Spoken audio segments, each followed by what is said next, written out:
So thank you. Recording in progress.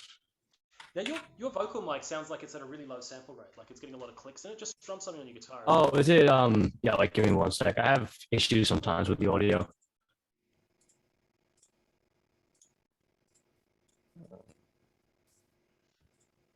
It's something to do, I think it's something to do with my computer, not being able to run audio properly, and it just gets really laggy. What is your computer? It's just it's like, what do you mean? Like I think i5, the processor. Quad core or dual? I think quad core. Yeah, it should be plenty enough to run audio. Like it runs audio, but I don't know what happens because with my audio setup, like I have the Focusrite like thing, and for some reason sometimes when I join like a call, everyone's like, "Oh, what happened to your microphone?" And I have to like go into like my audio drivers and then make sure the microphone is running off like a single core. Oh, right. So it's like split between the pneumonodes or something. Something like that. Like, so I'll have to like put it into like one CPU and just run it off of that and put the affinity to high. What Windows are you running? Windows 10. 10, right. Yeah, I really don't know what's the issue. I've tried like lurking for it. Yeah, look, I know that. So you know, like in the modern batch of CPUs, we got to like 64 cores, and in the early generation Threadripper and Ryzen cores, those cores were kind of split between two chiplet packages. So you'd have like 16 cores here and 16 cores here. And if a program constantly asks you to so you've got 2 of the cores over here working and 2 of the cores over here working, well, that has to connect through like a little frontside bus, a little thing called the infinity fabric between the 2 halves. Oh yeah. And you're constantly shifting data in between the 2 of them. So since this keeps moving, it's gonna mess with the audio. Yeah, it can cause tiny lag. And we're not talking about a lot. Probably not enough that you might notice it in a game, although it does cause frame drops in a game. But audio is like crazy sensitive to any amount of latency, and so as it's doing that, you get this little like. So since I'm putting it through one core and it's just on that one, it's not moving around. That's why the audio's syncing up. So I can't remember whatever generation of i5 you've got, but you might actually find that if you assign 2 cores to it, it'll be okay depending on which 2 cores they are. Like you might assign cores 1 and 4 or 1 and 3 or 1 and 2, and it would probably work. But if you then extend that past to the next section of the CPU, you might get the same problem. Gotcha. Which is what they're finding with all of these, these new Epic, like the Epic processor with 64 cores in it. And Windows, especially Windows 10, they're trying to solve this a bit in Windows 11, but they kind of, in some ways, have made it worse from what the early samples look like. Is that, the operating system itself should be aware of what's called, I think it's called the pneumonode, which is essentially what bank is each one of these processors on. And if you keep it to one of these banks, then they'll share the cache and they communicate to each other faster because they're all on the same chip. But if they then have to kind of cross a little bridge to get to the other one, then it creates a little bottleneck that creates lag. Bro, I'm just gonna run Linux from now on. Yeah, I gotta say, with the way that Windows 11 is looking, I'm like, oh god, I don't know how much longer I can stay with Windows.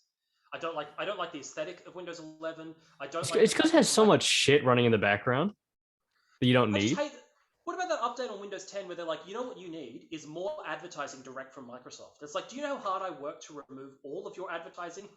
It annoys me that I click on the start bar and I have to use Cortana, which I've disabled. God, kind of stuff. I reset my PC to factory settings, and it installed Skype and all this shit, and I'm like, I don't want this.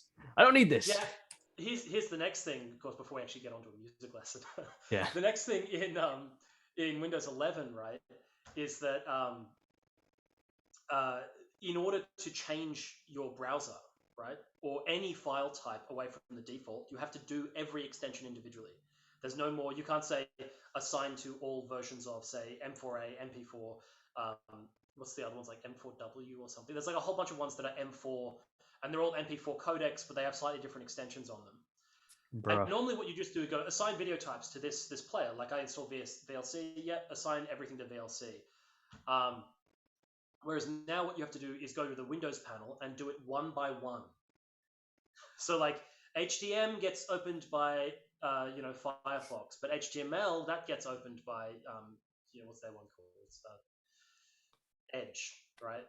Oh, so they're like separating it. That's retarded.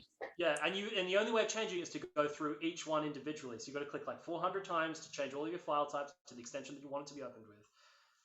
And it's just their way of making sure that you guys use the Microsoft components, and that kind of stuff really gets to me. Like it gets me on this kind of stupid ethical level where I'm personal level. You're like that. Yeah, it keeps telling me it's like when I try to change my default browser, it's like, why don't you try Edge? I'm like, I don't want to. Yeah. Edge sucks. Well, I mean, Edge isn't actually bad now, and the reason it's not bad is because they stole Chrome. Edge is built on the Chromium engine, right, which is the kernel, which is what Chrome is built on, and it's open source. So Microsoft is like, well, we can't build a browser for shit, so we'll just take Chrome. We'll take Chrome. Chrome's a great browser, and we'll do the Microsoft thing to it. So it's essentially it's another version of Chrome. Bruh. And that in itself kind of annoys me. It's like I understand that it's open source and that technically you're allowed to do this, but why?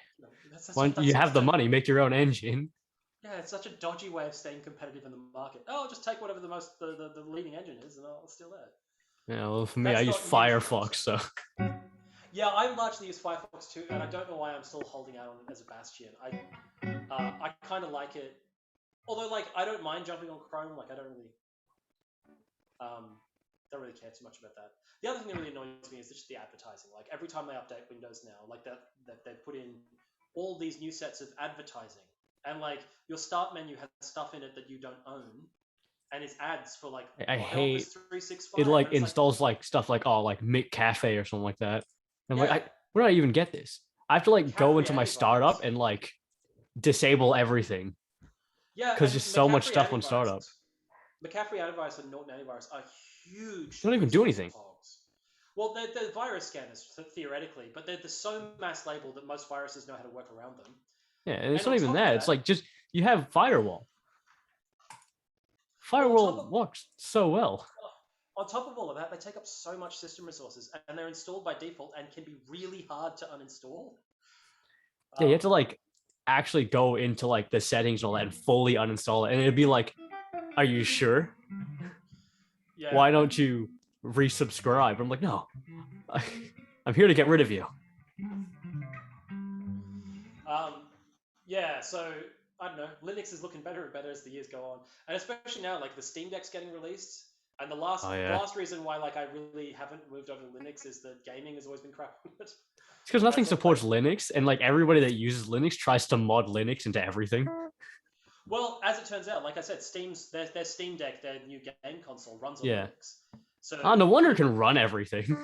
So at the end of the day, anything that runs on Steam is now going to be able to run on Linux, for the most part. So So like time to move over to Linux. Yeah, it's looking like a better and better option all the time. Okay, so off the computer chat.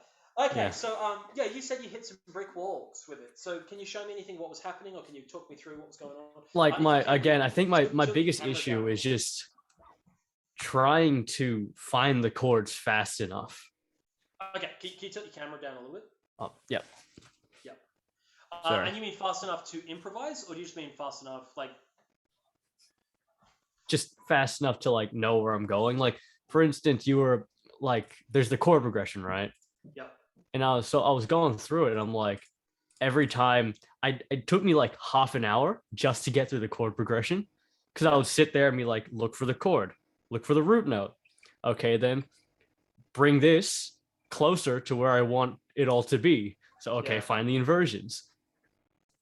And then it's like, oh shit, what am I doing again?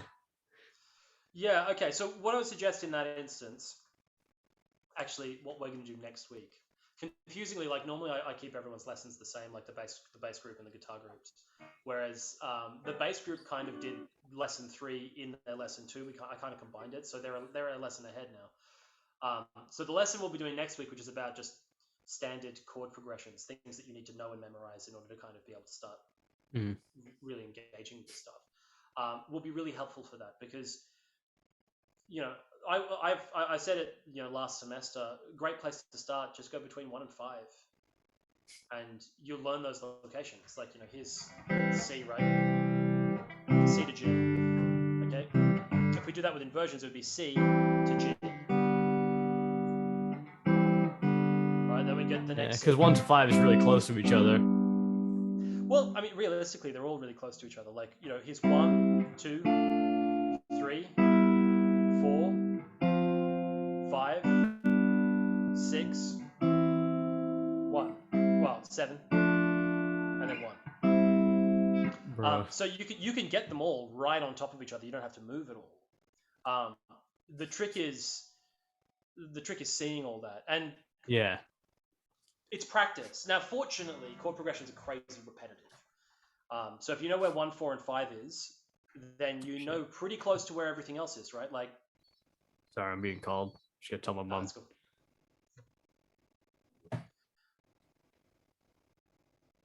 Anyone else join? I think this is going to be a private lesson day, which is pretty cool. Yeah, it's going to be a private lesson. Cool.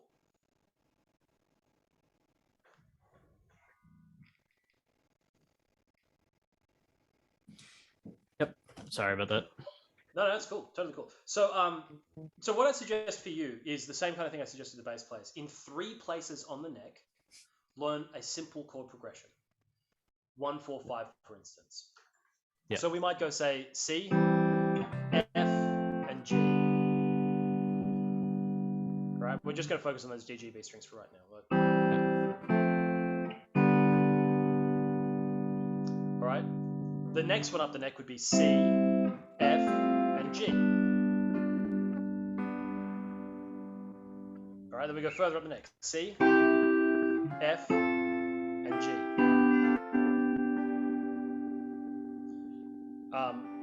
And like if we've got that much, you know, we could then go back to here, C, F, and G. So like 3 locations is usually enough. You can find them in other ones, especially if you start using things that aren't strict inversions. You can find more and more places of playing them.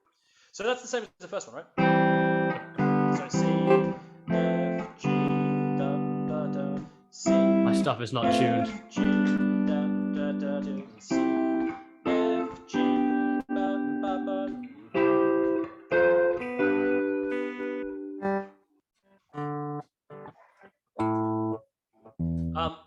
And once you've got that down, and you're pretty confident with it, so like I would also try then thinking of a whole bunch of songs that use C, F, and G, blueses, etc. Like playing a blues in all those positions, and using those as your backing would be really, really beneficial.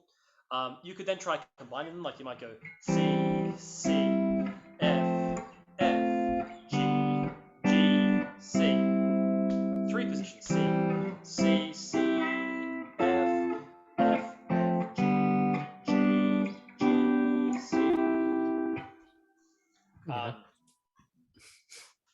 And going through that, once you know that, right, C, F, and G, if you want to find the 2 chord, right, here's C. The 2 chord is a tone higher. We know that from our tetrachord diagram. Remember that diagram I wrote at the top of the sheet for the first 2 lessons? The 1, 2, 3, 4, 3, and 4 is tied together. Oh, yeah. So you do use that, okay? Between C and the next note of the scale, it's a tone. So if I move this up a tone, I know that the 2 chord, though, is minor, so I take the 3rd and I flatten it. All right, so that's where 2 is. 1, 2. Here's 1, go up a tone, make it minor. Here's 1 and 2. All right, up a tone, make it minor. Here's 1 and 2. So now I have 1, 2, 4, 5. And you keep building off of that. And then you go, okay, well, 3. 3 is a semitone lower than 4. That's the closest place of finding it. Okay, here's 4. I'll go down a semitone and make it minor. Oh, here's 3. Right? So if you know 1, 4, and 5, that's a great jumping off place to go, oh, if I just add this, then I'll get to here. If I just add this. Mm. And realistically, you only need 1 through 6 for 9/10 of the music you're going to play. 7 comes up less often. Doesn't mean you shouldn't know where it is, but it's probably not the greatest one to immediately learn. Whereas if you learn, say, 1, 4, 5, and 6, then you're playing all these pop songs. And that can be a good place to start too. I don't know if you've ever done this. If you just jump on Google and you type in 4 chord songs. Yeah. right? And the 4-chord songs will invariably be the 1-5-6-4 progression, or one, some combination of that, right? At Wikipedia, they do like a list of, I don't know, at a guess, there might be 150 songs there. Jeez. So if you open that up and you look for ones you know,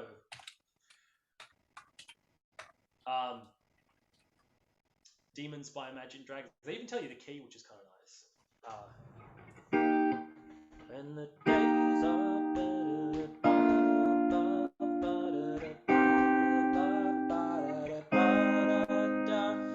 so that was in this position, right?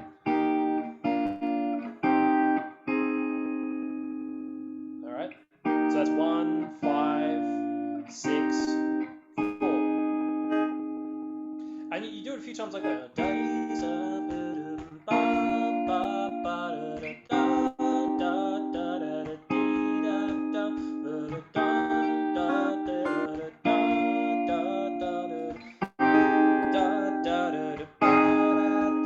okay. Once you feel comfortable with that, you go, okay, well, where's my next inversion of C? Sorry, of this E flat. We come up to here. Okay. All right. So it's going to go 1, 5, 6, 4. 1, 5, 6. Sorry, 1, 5, and we get 6. 6, 5, 6. Oh man, 4. When the days are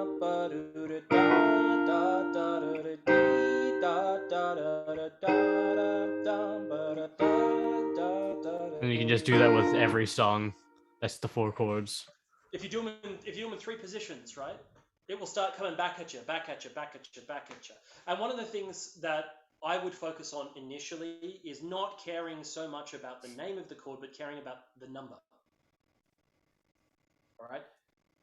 I know that the course really requires you guys to learn the notes, and I still advocate that you should learn all the notes. But a quick hack on the guitar that allows you to understand more music quicker is particular movements on the guitar are particular things, right? Like if we go from this A shape, like this, you're probably familiar with that bar chord, to an E, that's a 1 to 5 movement. No matter where on the neck you put it. 1 to 5. 1 to 5, right? So you start becoming familiar with these set shapes that we move through. And once that becomes familiar, it's very easy to keep transposing all of these different songs. So like, I'd look up a list of these songs, and there are literally thousands and thousands of them. Like this is nowhere near a comprehensive list of these songs. And you just go through, say 6 different ones, humming the melody to yourself. It keeps it fresh and interesting. But once you know where 1, 4, 5, and 6 is, you only need to know where 2 and 3 is, and then later date 7. Right? So you've done half the work of the key already.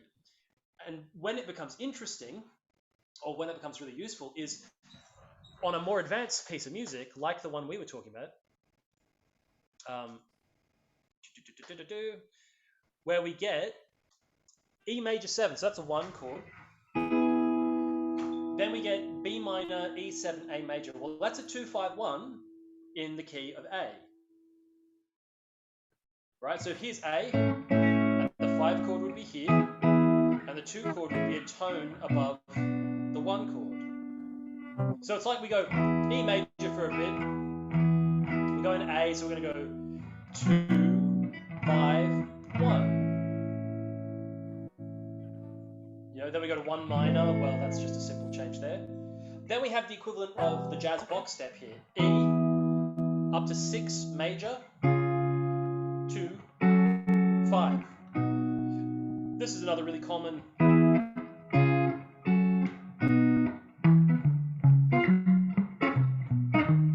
like you've heard it a million times, right? Yeah. And then in the next bit, right, so we get the F sharp minor, B flat, G sharp minor, C sharp, F sharp minor, B. Sorry, I didn't mean to say B flat, just B. That's a 2-5 movement over and over again. It's an E minor shape to an A shape. So we go on F sharp, then we go to G sharp, then we go back to F sharp, right? So you start simplifying a lot of these movements by knowing what they are. Oh, it's a 2/5. Well, I've practiced my inversions in a box enough that I know where the 2 You know is, where right? it is. Yeah. Okay. And I don't even necessarily have to immediately know whichever chord I'm on at each time. Especially if I change the key. Like if I change the key of this song now, so I do it up here.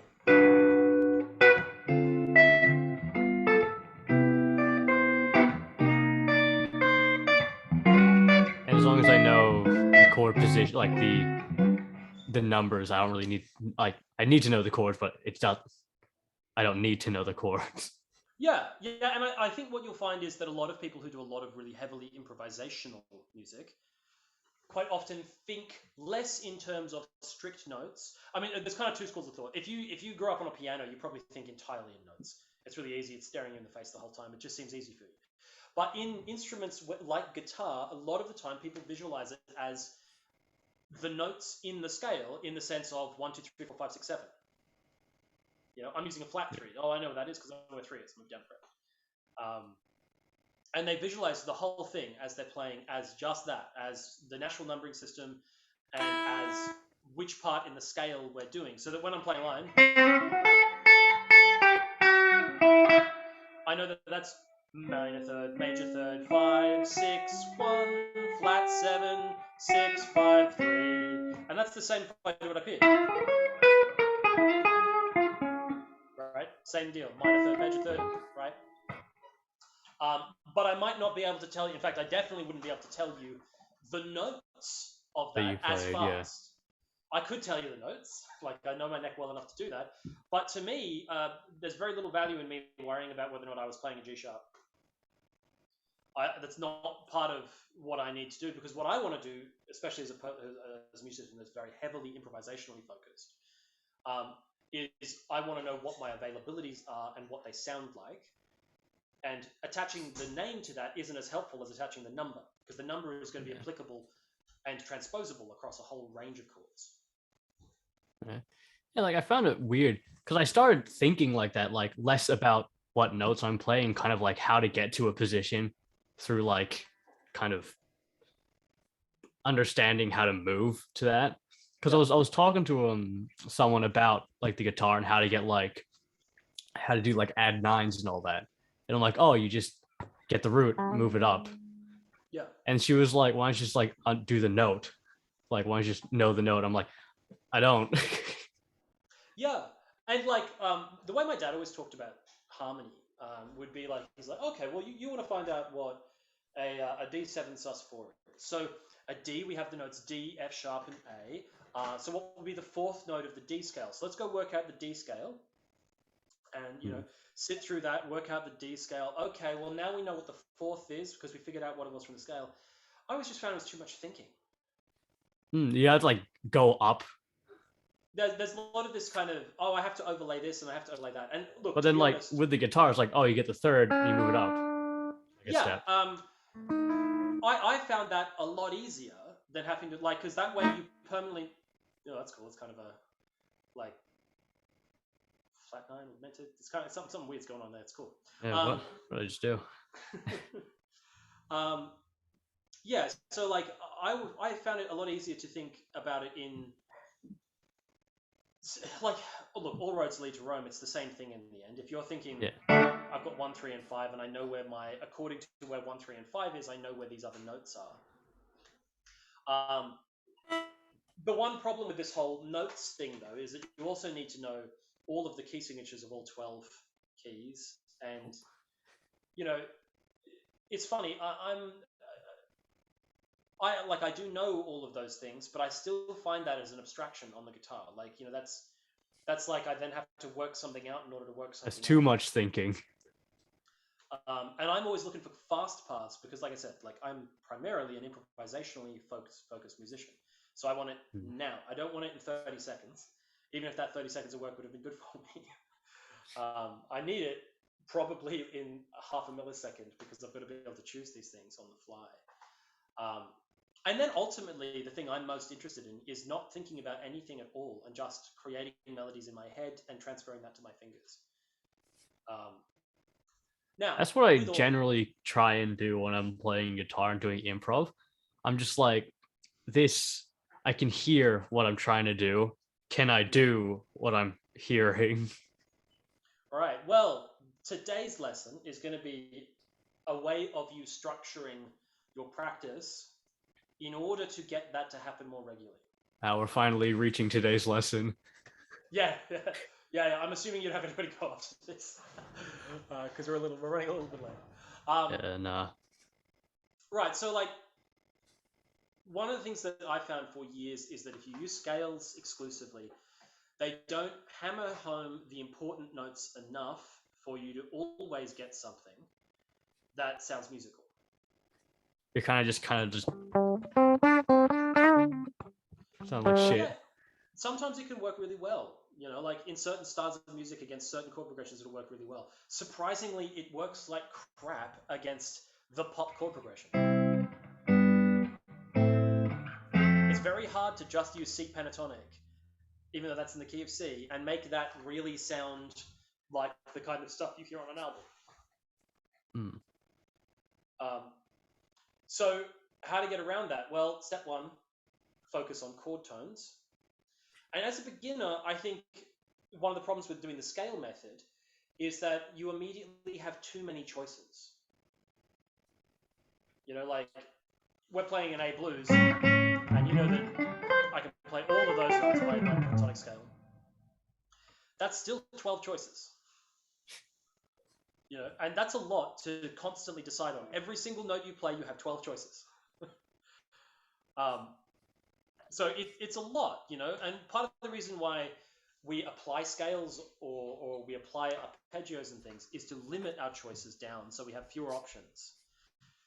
So the trick with today's lesson is that we're going to apply some constraints. We're going to apply the idea of only using 2 strings to make your melody. It's going to be the G string and the B string. We're only allowed to use triad notes and 1 or 2 extensions, and that's it. All right. So a good place for you to start would be 1. Let's take a look at the first 5 chords because it's a one-on-one lesson. We can do this really thoroughly, which is gonna be cool. Nice. So the 1 chord is going to be here, E major.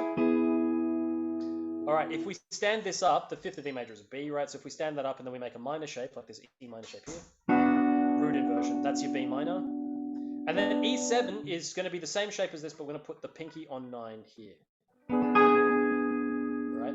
So that's going to go 1, B minor, E7. Oh, we're playing the song. Oh, yeah. Yeah. Then A. Yeah, so is it. A minor. Great. Yeah. Okay. So as a first step in this exercise, which I haven't been gracious enough to give everyone else, let's just worry about those notes, right?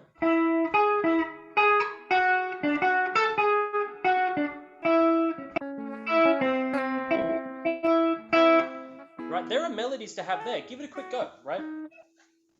So we're only allowed to use the G and B strings, so we're limiting the notes immensely.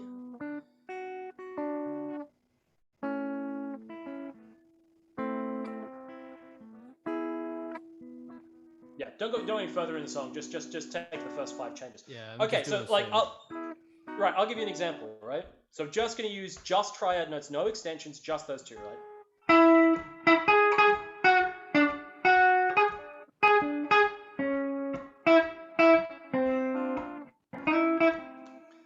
All right. This is not going to be the best solo you've ever heard.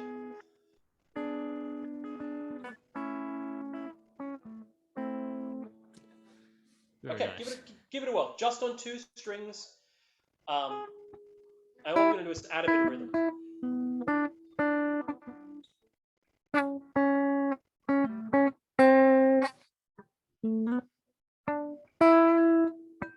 Okay, so one thing that we want to watch out for when we do this is anything that allows us to do a bit of voice leading.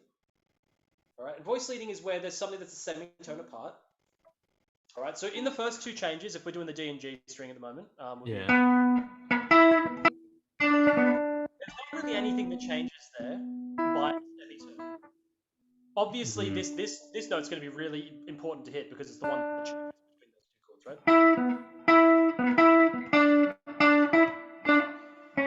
But between the E7 and it goes down. A minor. So now we have really important notes to hit because that will sound cool. So.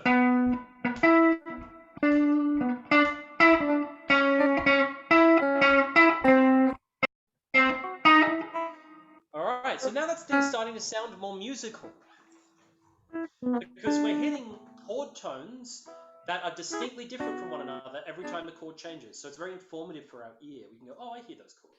It's really weird when I'm trying to go from like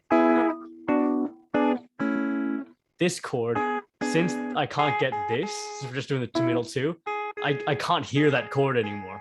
Right, so why don't you add the root note in there? Because what we're doing here when we do this is we're going 5, flat 7, and then 3, but we're avoiding the root. So what if we included that note again? So we'd have...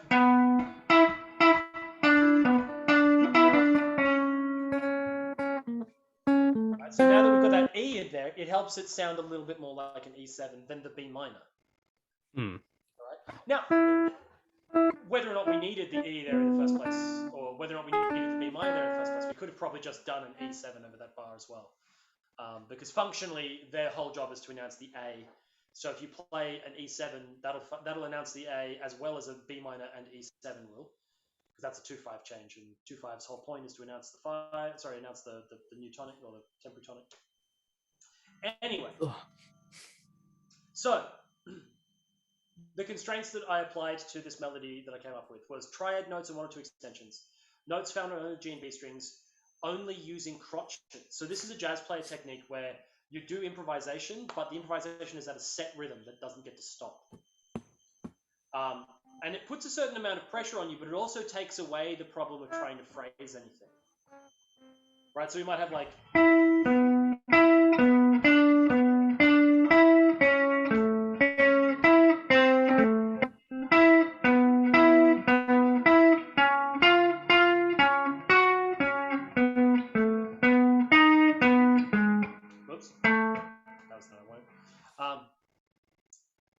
Right, so it takes away some of the difficulty by adding something that just, you got to keep going, you got to keep moving, you got to keep thinking about your chord tones, which is one of the reasons why they practice that way. Underneath that little heading, we've got a thing where it says, okay, these are the notes I've allowed usable on these 2 strings. So it's going to sound like this: E major 7, B minor 7, E7 flat 9, A major 7, A minor major 7. All right, E major 7, same again. C sharp 7, F minor 7, B 7. Oh, this is the new. Yeah, this is the new one. Oops.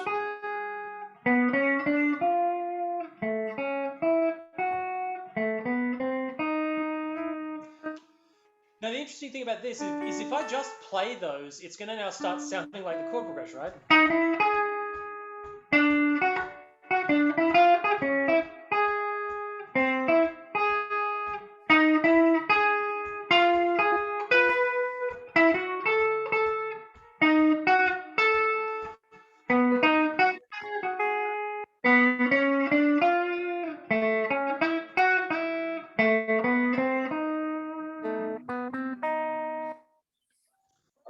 So one thing that you might want to do is if you printed this out, if you're working on it seriously, you'd go through and notate which one's which. So the E major 7 goes major 7, root, 3rd.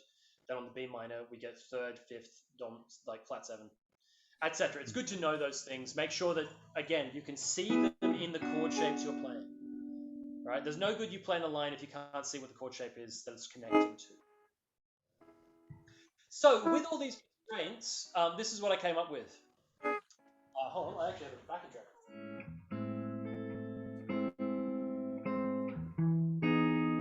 Alright. Here's the melody that I wrote.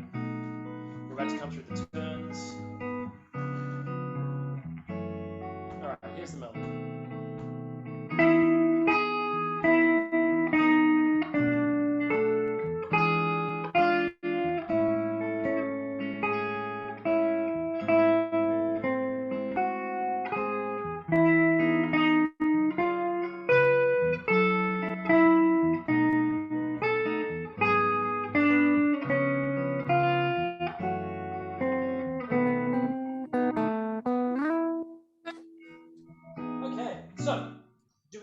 sounds musical.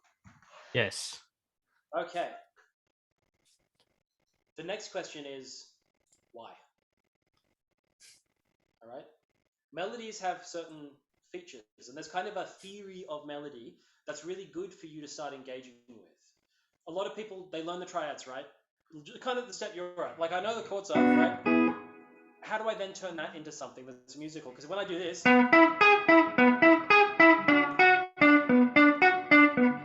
It sounds very flat. yeah, it's like it doesn't really sound musical. So what makes things sound musical? Well, the features of a melody. So step one, which that exercise showed anyway, chord tones. They're all chord tones. There's with the one exception of the F sharp in the A minor major 7 bar. That's the sixth of an A minor, so it's an extension tone definitely. But every other note that's used is directly reflected by the chord label above it. All right, that's the easiest one to get your head around. If you're doing the triad work like you are, you already know where chord tones are. That by itself, though, is not enough. So next up, here's another feature of this melody, voice leading. So voice leading is wherever we have this happening.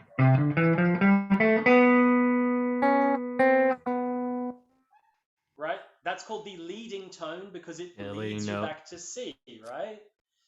Well, that's what we want to do with our melodies. Our melodies should, once we play part of a melody, you should be able to guess where that melody is going. Listen to the first bar.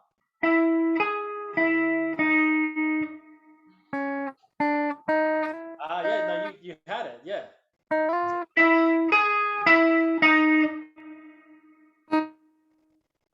Right, it's gonna... For me, in my head, I'm like, it's like, I don't know where you played, but it went higher in my head. I'm like, well, look, there are always going to be multiple options, and this is one of the fun things about improvising is that you're going to have lots of paths.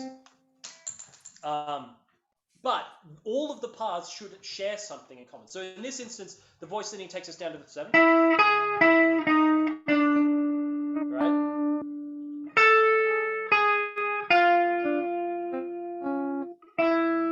Right? So you can see how at the end of both of the first and second bars, right, we have this note that's chromatically above one of the chord tones that we're heading to. Here we get major 7, and then we change to B minor. It's the third out of the B minor. Then we get... Well, this note isn't in the key at all, but when we hit A major, that tension served a purpose. It pointed us down that way. If I played almost any other note at that stage, it probably would have sounded wrong. But because it's like we're just walking, I'm leading you down to here, down to this path. So voice leading, there's a list there of like, I don't know, 11 examples or something. There's quite a few of where voice leading happens. And voice leading is one thing to look out for. You can do that on really simple chord progressions. If we look at, say, a C to a G chord progression, right? The root and the third of these two chords are a semitone apart. Yeah? So if I go...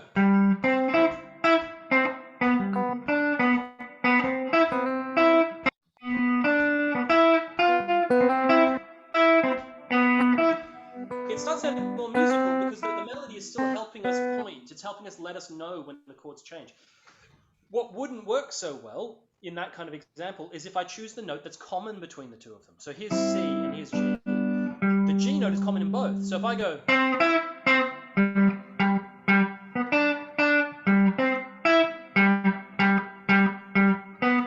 You don't know where the chords change. Because they're common in both, so your ear doesn't get informed. The other two notes are the ones that change, so they're the ones you've got to aim for. Yeah, so you have to highlight the differences. Yeah. Now, that doesn't mean that you never get around that. Like, pedal point is an example where you choose common tones between chords and keep going back to it. But other things move. So, like, I don't know if you've done, like, if you think like Toccata and Fugue or anything like that, but...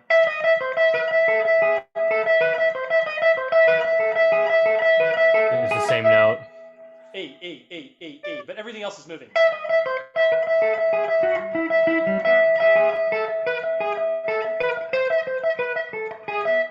Right? But the E is constantly pedaled. And like another way of thinking about that.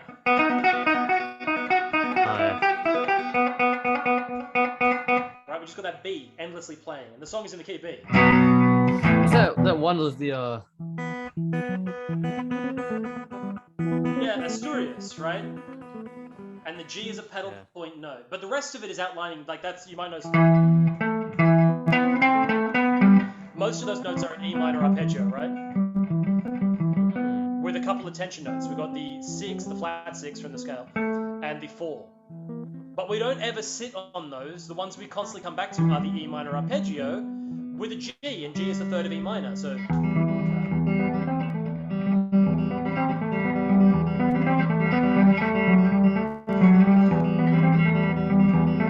interestingly, in that phrase too, you'll notice that in order to create tension at the end of the phrase, we're highlighting the 2 and the 4. So yeah, so yeah.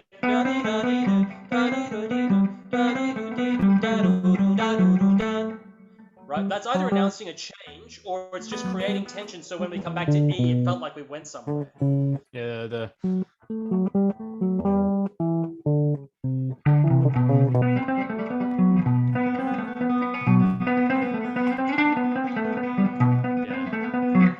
I'm not used to doing that with a pick and finger. Yeah, what? Used to do it on a nylon string guitar with all the fingers.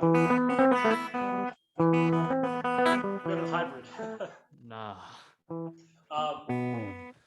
And then, can we do the next bit hybrid? Oh, what? That's next bit in the song. If you ever want to listen to a killer version of that, John Williams has the best version. Listen to the version by Segovia. My friend was showing me that. Yeah, if you listen to the version by Segovia and listen to the version by John Williams, Segovia sets up this is going to be a slight tangent from this lesson, but Segovia sets up this pattern where all of these big stab chord changes get like a rest in front of them because it's hard to get to them. So like once you hit here,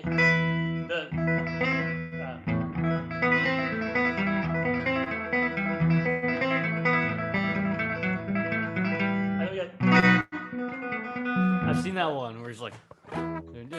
But it's such a weight. Like he does, and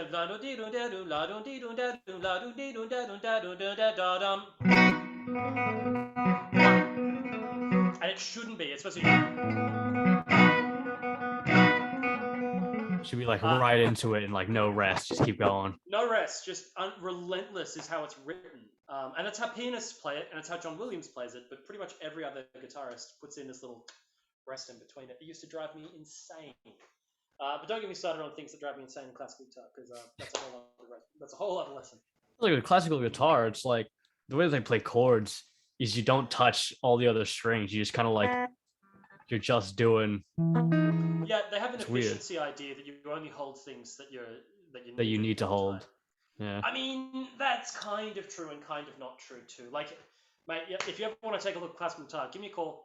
We'll talk through it. I've got an associate in classical guitar. And I love it. I think everyone should do some. I can't tell you the value of what it taught me about the shape of melody. Like a lot of the stuff that I'm talking about now, voice leading, melodic mirroring and stuff like that, I learned intuitively at a young age. And I think the largest part of that was because I had a huge guitar background. I could play solos and everything. And then at about 15, 16, I took up classical guitar. And it wasn't the technique or anything. It was the music itself. The music of classical music, the melodies are very complicated, and by understanding how they felt, it started programming my ear at a young age about, oh right, this is what you're looking for. Oh, see how this did this thing twice, right? Like, and so what it took for me to then come back and be able to teach this stuff to people, like why doesn't your improvisation sound nice? I had to kind of figure it all out, like. So why does mine sound nicer than theirs? Oh, because I'm doing this thing, and it's like, oh, it's melodic mirroring. Okay. Honestly, like classical guitar is very underrated. Yeah, and like I actually think all guitarists should do some classical. I'm not saying that they should all become classical guitarists, but they should get to the point where they can play like all of the grade 6 pieces from the AMEB, because it teaches you so much about expression that gets lost in pop music. Classical guitar. One of the beautiful things about it is that you are totally restricted. The notes on the page are gospel, and you're not really allowed to change those. I did occasionally, but the only things you can play with are Well, you're doing a crossroads. Well, the only thing you can play with is where you play them and how you play them, how you articulate a melody. And learning about that stuff is very easy to do in classical, but it's very hard to do in pop. But it is what differentiates the men from the boys in the extent of, you hear some players play and you're like, wow, man, their touch, their phrasing, it's excellent. And that's because they understand these things about tone and dynamics that just never really get hit when all you study is rock. So I couldn't recommend it highly enough. But however, that's a completely different conversation. So back onto voice leading. Okay, scroll up on the top of the page so you can see the melody written out. You don't need to know what the notes are for this next section, but what we're going to talk about is melodic mirroring. Melodic mirroring is where the shape, the contour of the melody is similar between chords. And if you look at that melody, the first two bars, exactly the same kind of shape, right? Up. Which one am I looking at? So this, the file is called Lesson 3 Semester 2 Guitar Workshop. Yeah, I'm on it. At the top of the page, it's got the melody. Oh, yeah, I see it like that. Yeah, in that. So don't look at the tab, because the tab will just confuse you. Look at the shape of the notes. It's like the neighboring notes and all that.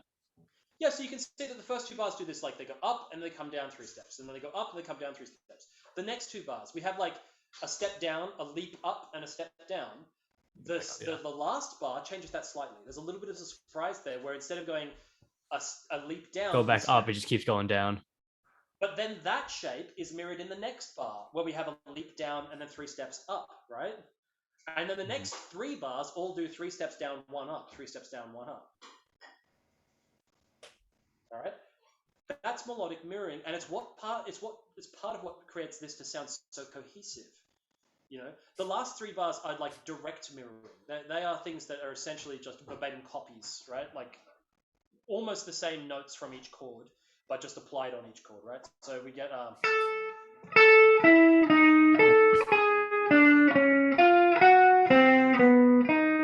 so those last 2 bars are the same phrase, but just applied to yeah. And the point is that a good piece of improvisation, if you heard that line,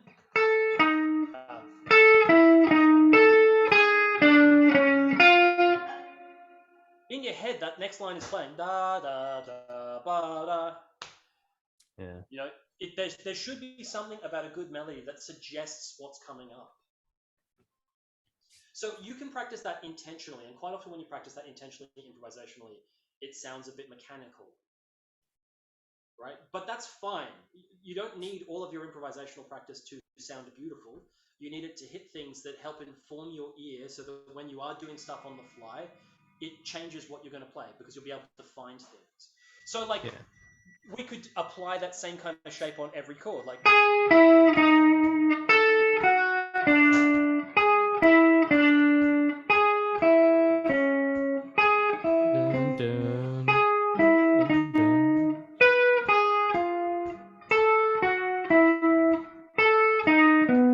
right? Like all of them had that same kind of shape. Da da dum da da dum da da dum. And now, obviously, by that point, it gets a bit tiresome.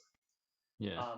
But when you're doing this kind of practice, that's fine. You're just looking for a way of creating that shape on every chord. What you might do improvisationally is something a bit more what happens with this melody, where it's like you do it twice or do it 3 times. 3 times is kind of a powerful number in comedy and in music. And then you do a variation. Yeah, you know that rule that comedy comes in 3. Yeah, 3 times is a. Is it? I forgot what it was. It's like 3 times a joke, 4 times or something like that. Yeah, it was like 3 times the joke and 4 times is boring or something. Yeah. So it's the same kind of deal here. Twice, 3 times you want to repeat an idea. So underneath all of this, which is worth a read through, is talking about how we might be able to apply scales over this chord progression. I will just quickly summarize it, that the problem with scales is that there are just too many notes. So it's very easy to get lost. To get lost or to play the wrong note at the wrong time. I find that a lot when I'm just doing like pentatonics and all that. And I'm like, oh shit, this is not. it's the right pentatonic but wrong chord. Yeah. This is not the place I wanted to stop on. And what you'll find is that what you were doing with the pentatonic is kind of not really hearing the next note, but kind of guiding it. And if you aren't really solidly hearing that next note, then sometimes a mistake happens. Most of the time it works out fine, but sometimes there's just this. That's why something that's off. like for the music performance too, we like I just did my improvisation one like a little while back, and then I could have easily just done C major like pentatonic, but I was like, nah, it sounds like shit over the chord progression. So I was like, I'll find all the chords that I need to, and then hit the root notes when the chord comes in. Yeah, and that's a good option. It can sound a little jerky. Yeah. So. Or like hit the notes in between that like are right next to each other. Yeah. So more on that in probably the next lesson. We'll talk about how to like do that in a kind of a classy way. Basically, that if you have a chord change, a set of chord changes, so if we're thinking about say, the jazz box step, and we just think about the thirds from all of those chords. You can use that as the frame of your melody. Play that a few times, and then you think, okay, I'm on this chord, and I've got this note, and I've got to get to this note. So what's something I could do to get there with the scale tones?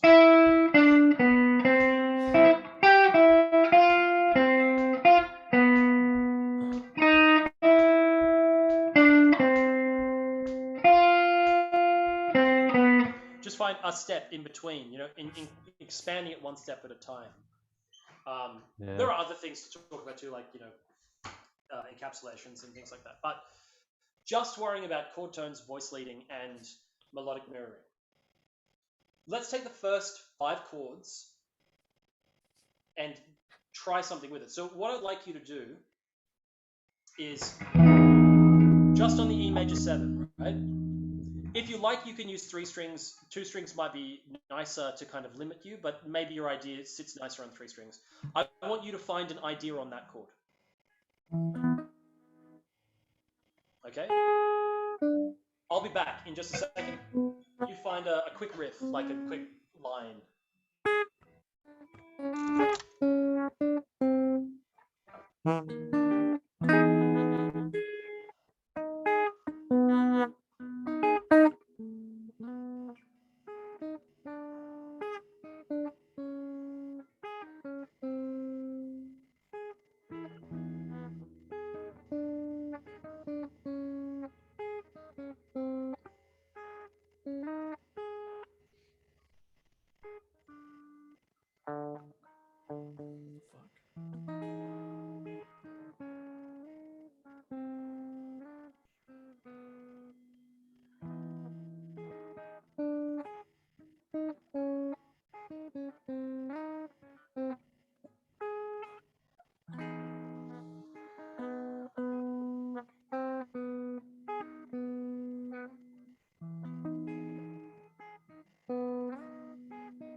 Hello. Alrighty, how we do?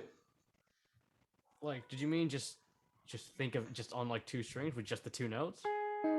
Yeah, you could do 2 notes. You could do 3. Like I said, the 2 notes is probably easier to come up with something, but sometimes what you hear is something that uses 3. So what do you got? I was like lost. I was sitting here like, how do I just a riff out of 2 notes? Well, okay, so what makes something musical? Like one of the things that this melody above ignores entirely is rhythm. So you can make a melody out of 1 note. All right, because it's boring if I do this. But if I put a rhythm into it.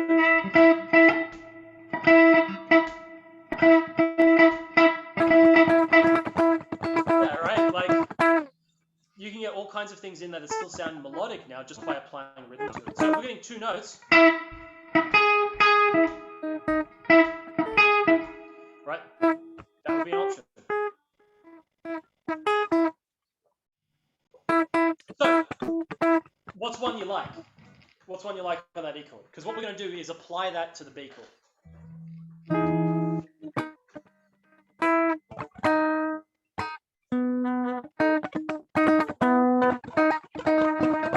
I don't know. Well, you don't necessarily want a riff. You want a little bit of movement. So you might do like a... Or... Right, that's like 3 notes. We could do like... Right?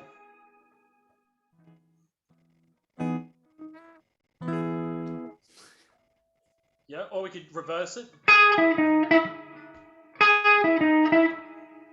Or what?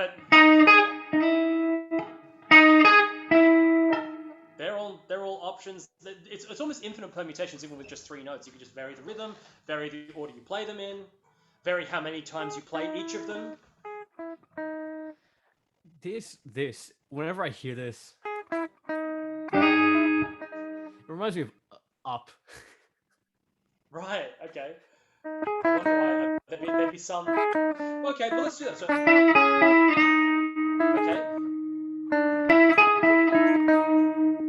Now we could do something like this. Or maybe we'll go.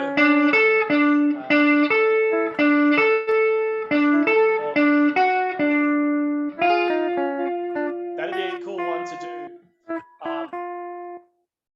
Yeah, because right. So if we took that one, do, dee, da, da. Now we need to have that represented, right? Do, dee, da, da, do, dee, da, da. Which would be including a flat 9, right? From the E, a 9th and a flat 9. Spicy sounds, but you can hear how that's a melodic mirror, right?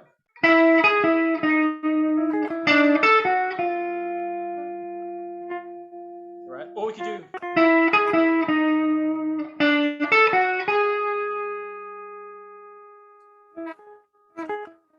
Because that's ending on that of the E7.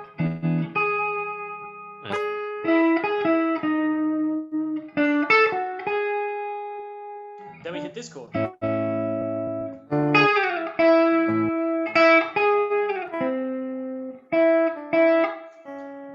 Now we might try to continue some kind of phrase like a... no,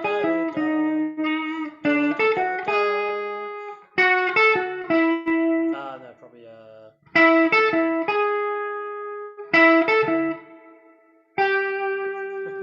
want to use the minor 7 from the A minor? So you can just go through with one idea and try to work out a way of fitting that onto each chord. Okay. All right? And again, you don't have to use all these extensions. You could just use the plain major and minor inversions.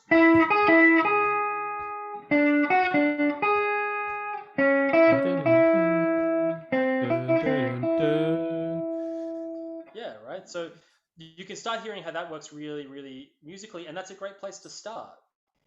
You know, if you are doing that, it's probably more fun to use 3 notes because you get a lot more options then, and it would just be then strictly following those inversions, right?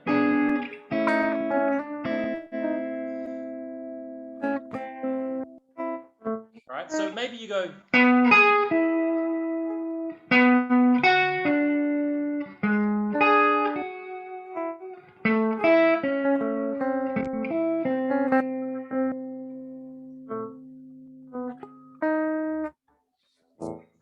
Right, so improvisationally, that's where I would suggest you start. I would start with whatever shape you apply to the first arpeggio, do the next arpeggio in that shape. All right? Or plan out tones to hit. A good one is the third. The third's really descriptive. So like if we do thirds here, the melody is just thirds alone.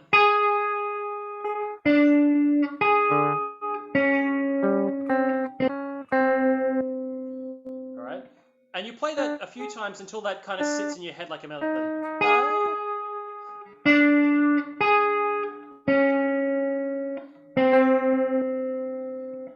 We have tons of time on most of these though, so like we've got to find a way to connect to that. Okay, so what have we been?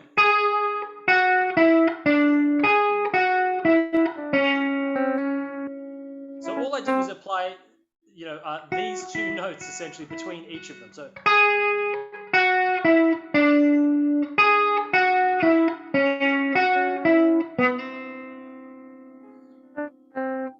And I was just constantly using those two notes out of the scale in between each one of these notes.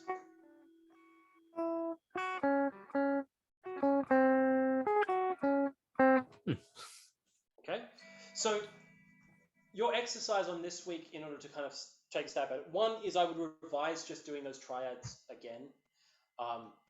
You don't have to use this chord progression. I was just using this chord progression in order to keep it consistent between this and the last lesson.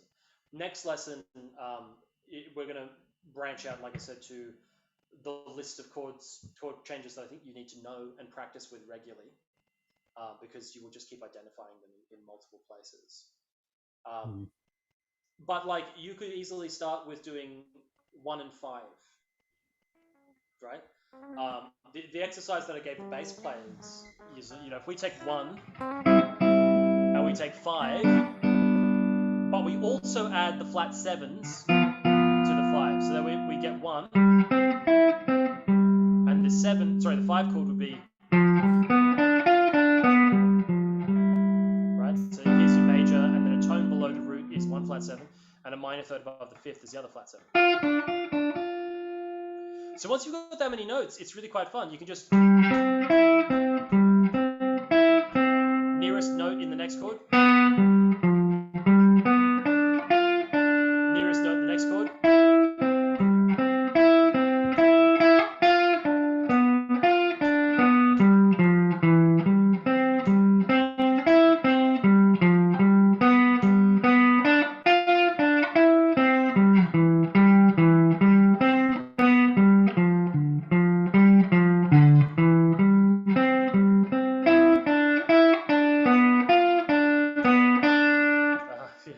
I just heard 3 notes that I can't use. Right, and that's like a really basic exercise to do, where you just go between the 1 chord and the 5 chord. And because the 5 chord has that flat 7 on it, there are lots and lots and lots of notes that are going to appear under your fingers that are close to one another. Right? Give it a quick whirl. C is like, just C, that's easy one to do. And your G chord would be here. Back one. So the way I do it is you see as your ring finger lying down, right? And it's a second inversion. So 5th is on the top. So when we go to the 5 chord, we're going to make it based off that root note. We want to add the flat 7 as well. So the flat 7 would be a tone below the root, which could be here, or it could be the one that you played up here. So let's start out by just doing this. So you run up and down your C arpeggio. All right, and then we do G7 arpeggio.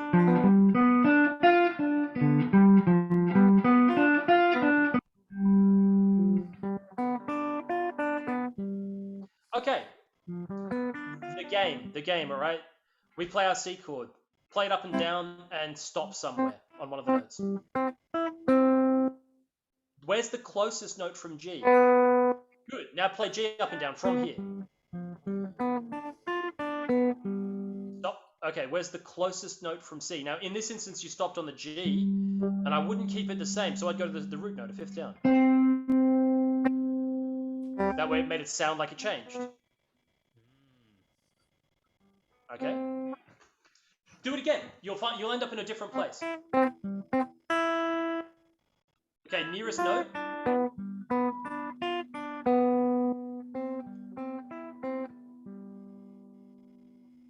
And now that could go da, da. We could go to the flat 7 from there too.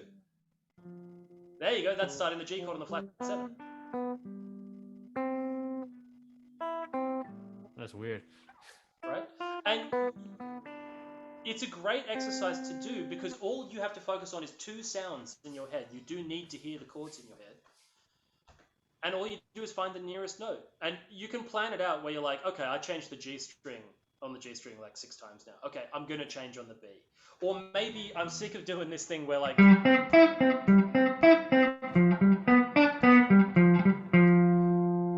I don't want to go back up to the G. I don't want to go up to the G. So where's my next note from C? Oh, here.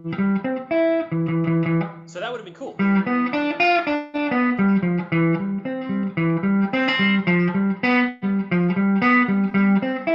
Repetition. Right? After you get that under your fingers and you've played that exercise for a while, you do it somewhere else on the neck. Well, here's C, and here's G, and we add in our 7.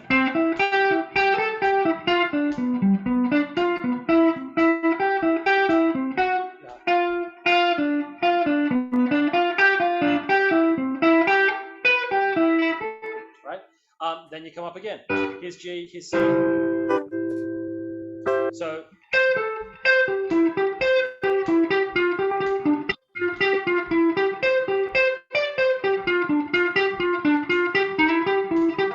then you go, okay, well I got that. I can do it in 3 places now. Can I do it in both? Like, can I do, say, 2 positions?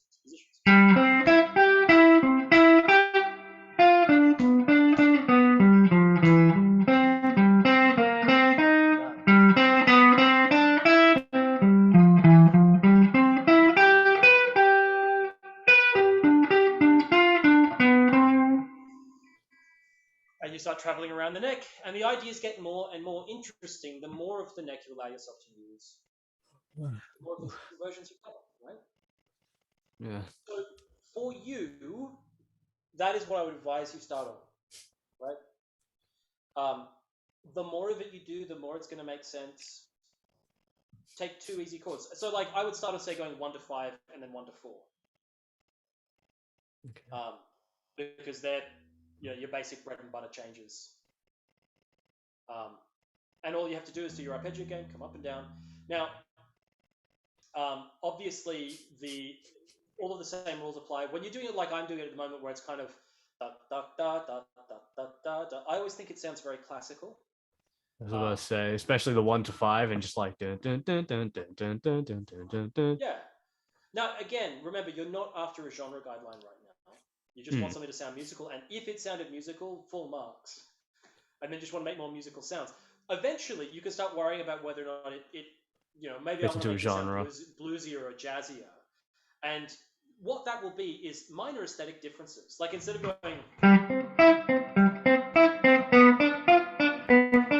like we could swing it, right?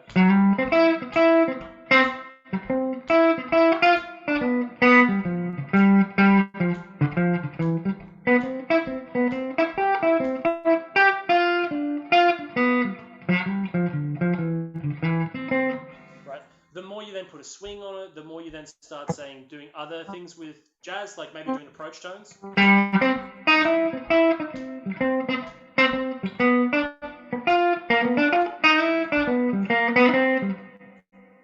Bit of chromaticism, a bit of stepping just a fret behind the note you want so you can lead into it. You give yourself a fake lead tone. Right?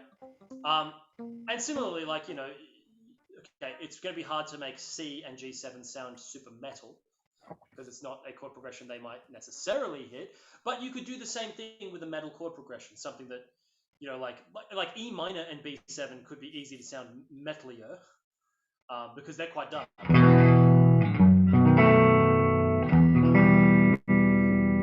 You know, so doing things inside of that are going to sound darker and heavier. But I'm gonna gent the 1-5. Yeah, we'll make the 1 like major 7 and do the 5 as like a you know, like,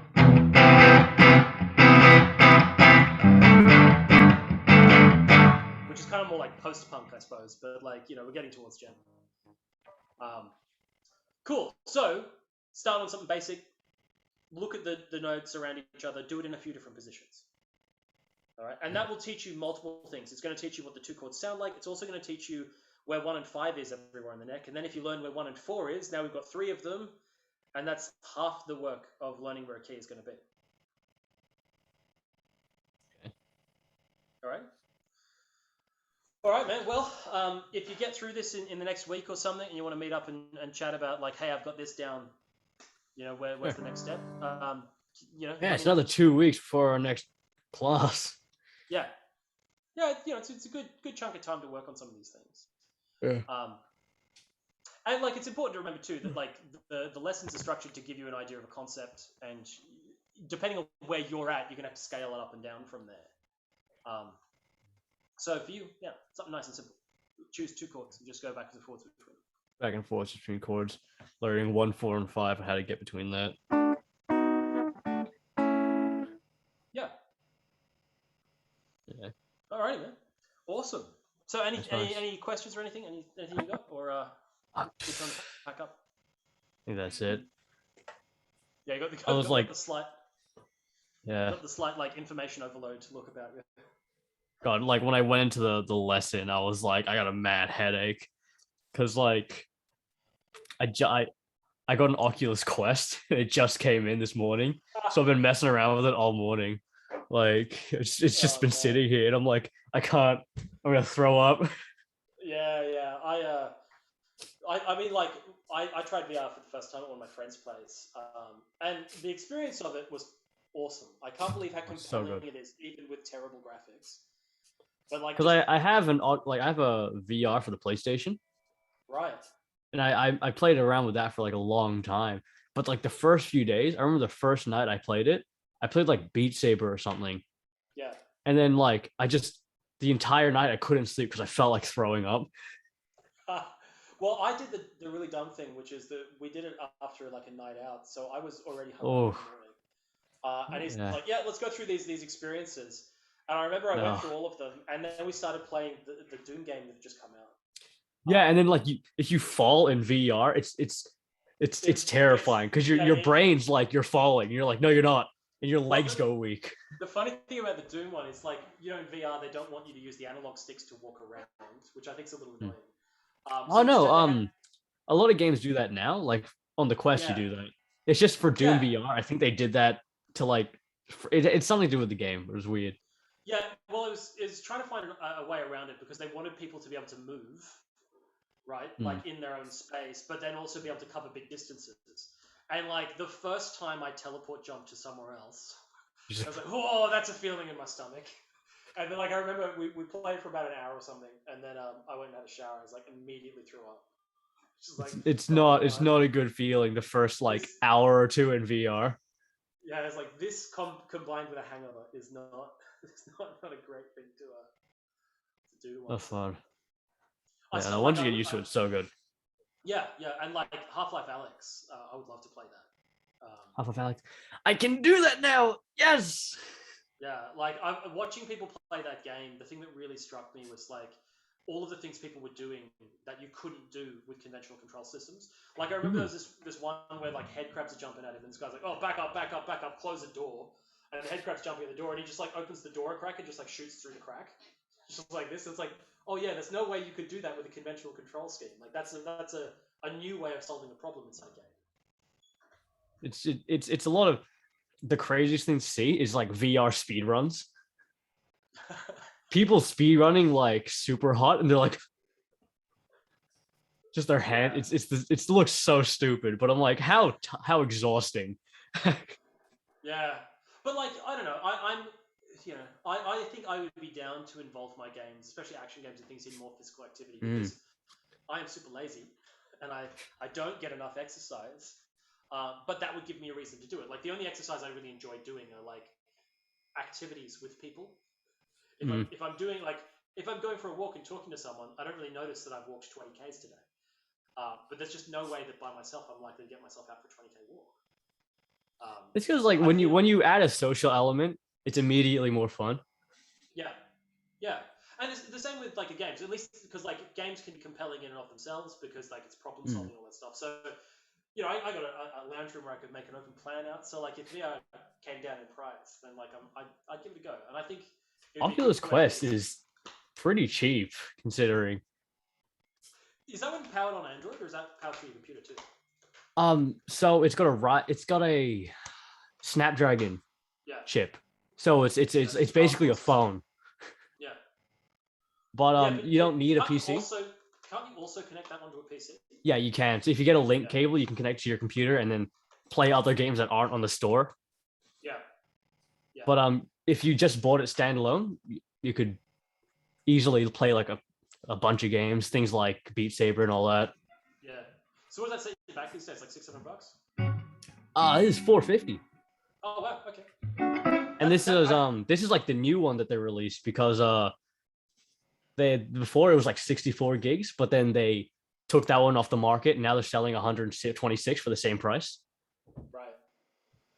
Yeah, like I think the biggest barrier to entry with VR is its cost, and like It's once just its cost. cost Yeah, comes like that's down, what this was aiming for.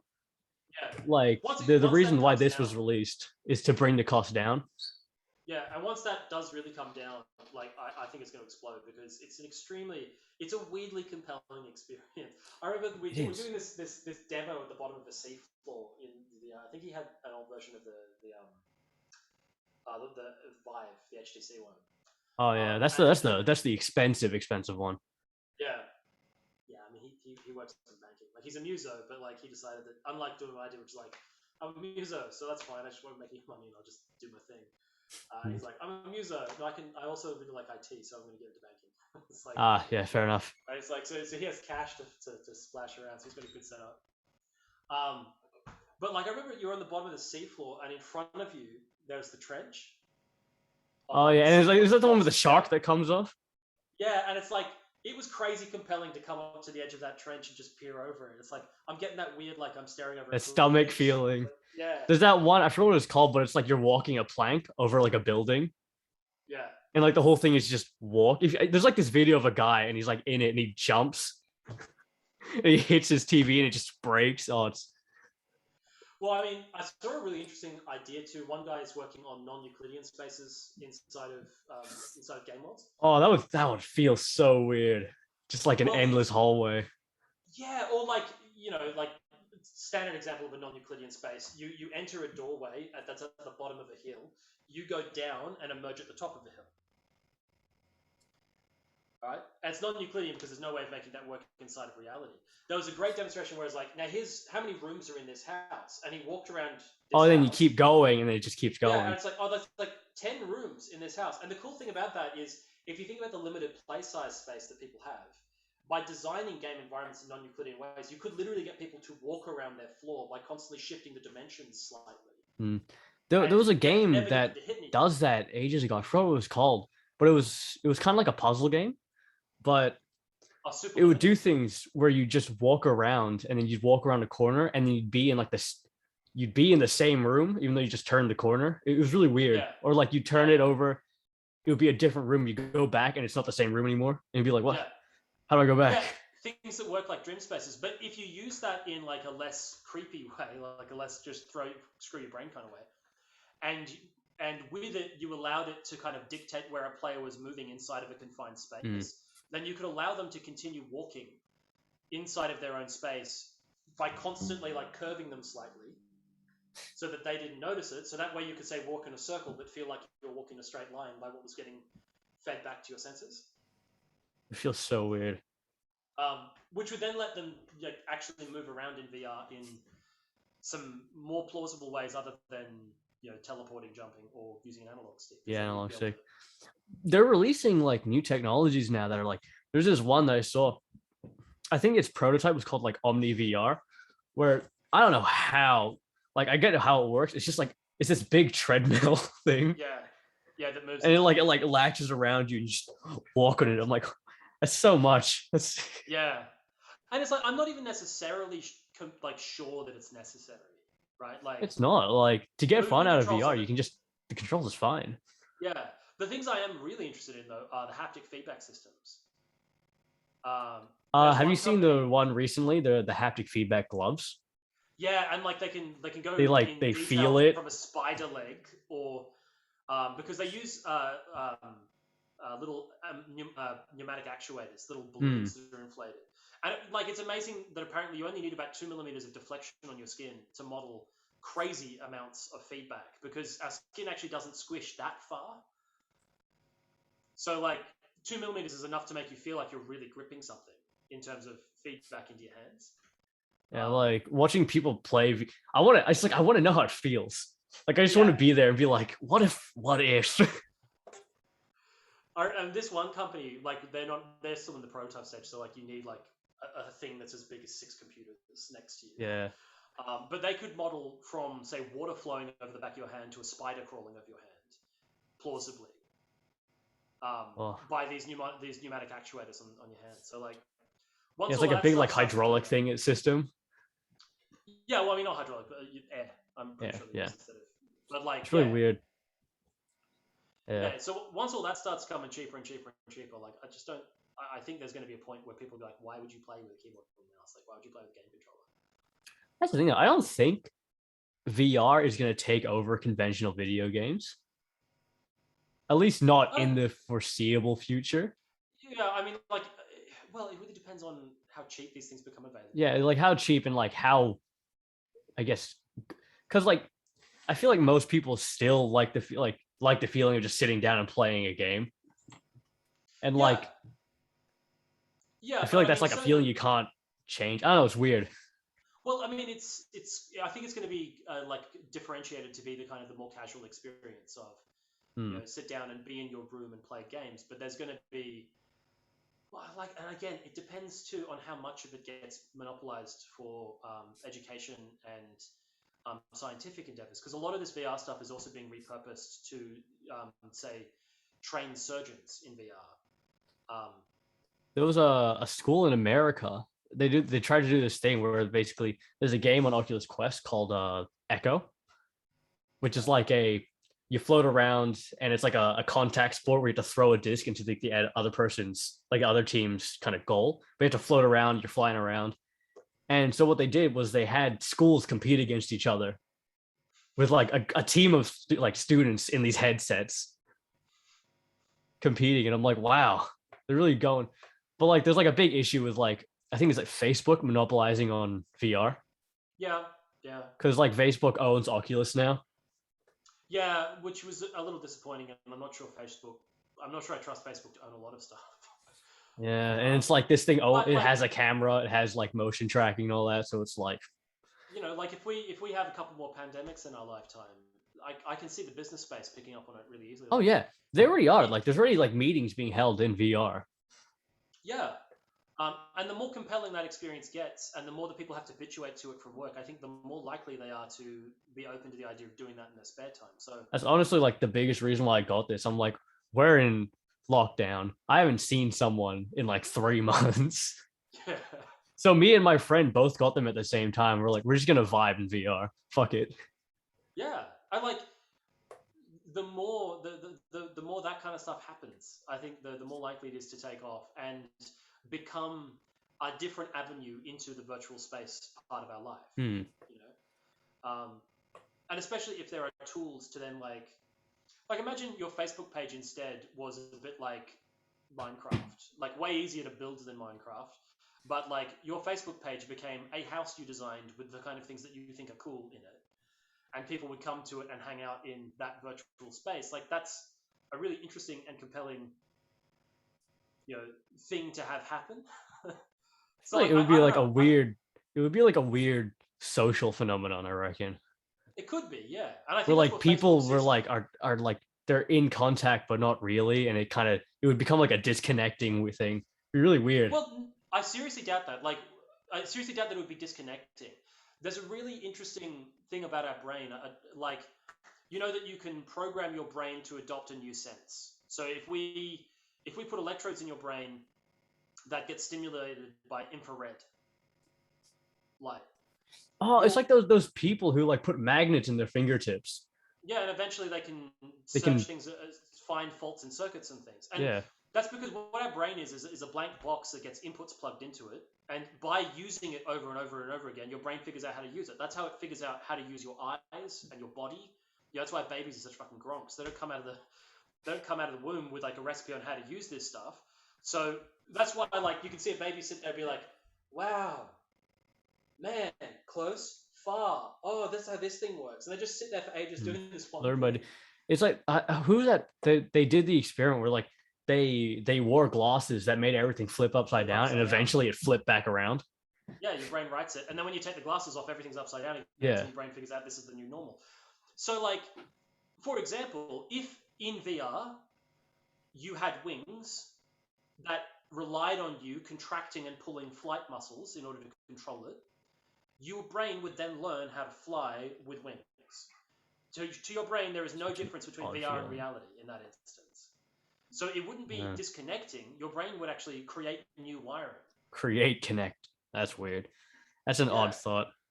So like there are lots of questions in neuroscience about like, so if we just like, if a stock market analyst, if we just feed stock market data into his brain in a certain way, and there could be lots of different ways. Maybe you wear a tongue patch that electrifies in certain grid patterns. That's one way that they've allowed blind people to see, for instance. Or it could be anything. It could just be that the stream is pumped in directly to a certain part of the cortex. Eventually, that person would then develop textural senses about that flow of data. In the same way that you develop, the ability to differentiate depth, because babies aren't born with that. Like your brain is just this black box that as soon as you put an input in it, it tries to figure out how to use that and make something it can use out of it. So theoretically, controlling, like if you had a bionic extra arm, your brain would eventually learn how to control that, just like it controls your arms in the same way it learned that. Yeah, wow, that's weird. Yeah, there was that thing where like if you like have your hand, like I saw like someone experiment, they like had their hand like behind like a wall, and like they put a rubber one and they touched both of them at the same time and they hit it, and your body just freaks out. That's a really interesting thing for musicians to know about, especially like if you're trying to learn drums. Your right hand will normally be better than your left hand if you're right-handed.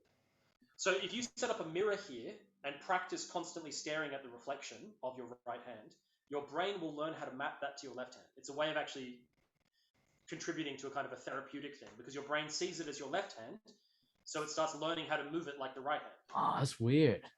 Neuroscience is pretty cool, but it really starts undermining, I think, a lot of traditional ways of viewing how the brain works. Even down to this basic assumption that like your brain has a map of how to do anything. It's like, nope, that's not how the brain works. The brain is just a little black box that sits inside a black box and has input, and eventually it learns how to make sense of those inputs. Wow, after all that, we came full circle back into music. Well done. Like if I, gotta connect it somehow. We've talked for the past half hour and it's still recording. Yeah, this is gonna be everybody else is gonna get this and they'll be like, what the hell? They'll get to the end of it and be like, how does this relate? All right, man. So I suppose we'll cut it off there, because like it's been a bit past how much you were supposed to dedicate to this thing. Yeah. This has been an hour and a half class. Nice. It never bothers me. Yeah, nice. Alright, so we're just vibing. Yeah. So like, do a bit of work on this idea of using your arpeggios just between two chords, find parts, find connections, and give me a message or something, or shoot forward some questions, and we'll work from there. No worries. All right, man. Well, thank you. Next one. See you next time. See ya.